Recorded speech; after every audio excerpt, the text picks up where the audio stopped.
was once married to a truly good man, someone who loved me wholeheartedly. But I broke that bond and now I'm living through a consequence I never imagined. After our divorce, I ended up marrying the man I cheated with. Years later I found out that my ex-husband had married someone else, someone I never expected, my best friend. David and I finalized our divorce in 2019. At the time it felt like the most reasonable path forward. He discovered during the early stages of the COVID pandemic that I'd been unfaithful.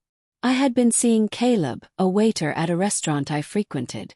When David confronted me about it, I didn't deny it or try to soften the truth. I admitted everything. I told him I had fallen out of love and believed ending our marriage was the right move. To his credit, David handled the entire situation with dignity. There were no ugly fights, no courtroom drama. We split peacefully, dividing our lives without bitterness.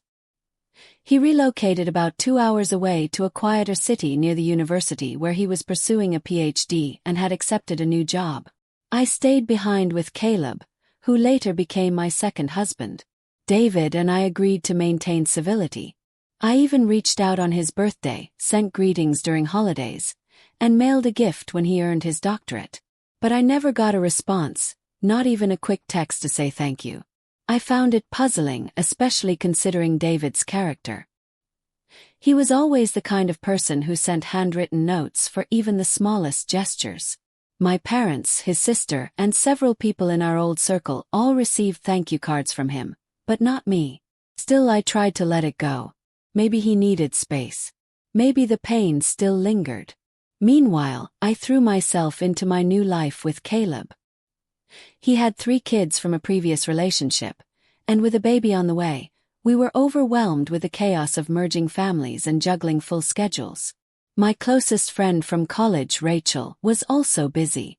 She lived in the same city David had moved to. A sharp legal mind, she worked as a lawyer and also taught part-time at the university. We had the kind of friendship that could survive months of silence.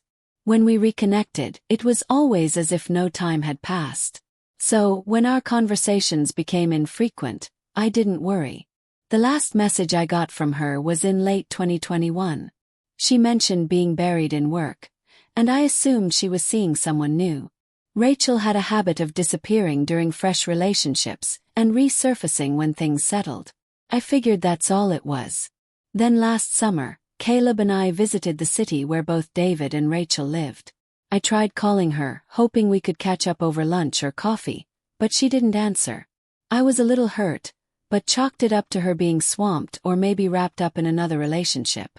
I reconnected with some other old friends instead and did my best not to overthink it. In October, I returned for a Halloween party thrown by a former classmate. I went solo this time. I was hoping to relax, maybe see Rachel, and she was there dressed as Cleopatra sipping wine near the bar. When I approached, she looked stunned to see me. Her hug was half-hearted, and her smile barely flickered. "Hey," I greeted, trying to sound upbeat. "I tried calling you this summer." She blinked, then said, "Yeah, I was on my honeymoon then. Sorry I didn't get back to you." Froze. "Your honeymoon? Wait, you got married?" She nodded, her expression unreadable. "Wow, when did that happen? You never even mentioned you were dating anyone." Rachel hesitated, then quietly dropped the bomb. "It's David." My mind went blank. The name hit me like a sledgehammer. I stood there stunned, ears ringing. "Wait, what?" I began, but she cut me off. "You don't get to be angry," she said flatly. "You broke his heart. We didn't even speak until 2 years after your divorce. You picked a guy who brought you coffee over someone who gave you everything." Her words cut deep. I spent the rest of that weekend drinking too much, trying to dull the ache in my chest.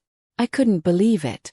Rachel, my best friend since college, had married the man I once thought I'd grow old with, the man I betrayed, the man I still thought about more than I probably should. And she hadn't even told me. When I got home, something inside me shifted. I couldn't look at Caleb the same way. I grew distant with him, cold even. Kids noticed. I spent hours lost in old photos, haunted by memories I thought I'd buried. David's quiet laugh, the way he pulled me into his arms at the end of the day, how he forgave without words, and the deeper silence he used when he couldn't. After weeks of this, Caleb finally snapped. We had a massive fight. He accused me of hiding something, of cheating again. I broke down and told him everything about David, about Rachel, about the wedding, how much it hurt. He looked at me with contempt. "You're acting like you've been betrayed," he said. "I've known about them for a while. It's all over social media. You just didn't want to see it." That sent me over the edge. I screamed at him for not telling me, for letting me chase after Rachel like an idiot, for watching me spiral while saying nothing. "You still love him," he said bluntly. "That's not true," I snapped. "If it wasn't, this wouldn't be tearing you apart." We argued all night. By sunrise, I left for work without sleeping and crashed at my parents' house afterward. I needed space. But when I returned a few days later, nothing had changed. We fought again. "You're emotionally cheating," Caleb said. "And honestly, maybe that's worse. If you were really over him, you wouldn't act like someone died." I lashed out, called him stupid, said he didn't understand because he never had meaningful friendships. It was cruel. I regretted it the second the words left my mouth. But I couldn't help it. I was drowning in sorrow and regret. That night, I lay awake thinking about all that I'd lost. Years ago, I made a choice thinking I was pursuing happiness. I thought love was supposed to be thrilling and spontaneous. But what I had with David, that was quiet, enduring, and true.